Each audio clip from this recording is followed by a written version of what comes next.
Welcome, good souls. Today we learn some lessons from Swami Vivekananda life story. Maybe 5 stories. First, Swami Vivekananda was a good reader. While he stayed in Chicago, he used to go to the library and borrow large volumes of books and return them to the librarian in a day time. The frustrated librarian then asked Swami Vivekananda why he borrowed books when he doesn't want to read them. She was all the more annoyed when he said he finished reading all of those books. She said she would take a test and selected a random page from a book and asked him to tell what was written there. Without even a glance at the book, he repeated the lines exactly as they were written. She asked him several more questions, and he answered all of them without a flaw. Second story. Swami Vivekananda was 8 years old when this incident happened. He loved to dangle head down from a champak tree in his friend's compound. Without even a glance at the book, he repeated the lines exactly as they were written. The old man was probably scared that Swami could fall and break his limbs or was just being protective about the chamapaka flowers.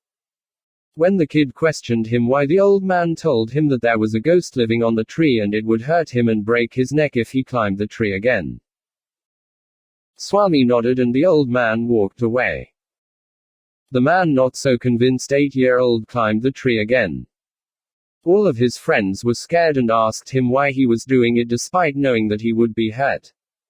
He laughed and said, "What a silly fellow you are. Don't believe everything just because someone tells you. If the old grandfather's story was true, then my neck would have been broken long ago."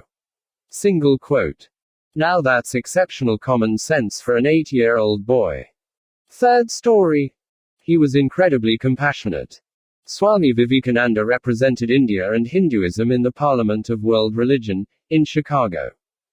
And before going abroad, he was tested by his mother on whether he had the right to preach Hinduism. After a delicious supper, both of them sat down to eat some fruits.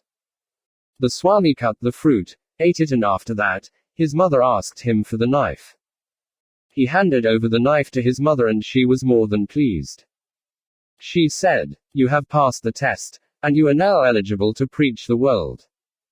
A confused Swami questioned her what was she talking about. His mother replied, "Son, when I asked for the knife, I saw how you handed it to me.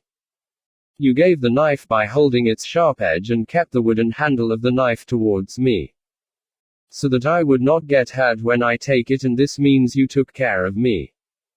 And this was your test in which you passed." Quote.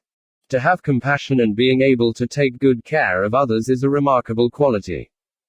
It is the law of nature that the more selfless you are, the more you will receive, and so did Swami Vivekananda. Fourth story.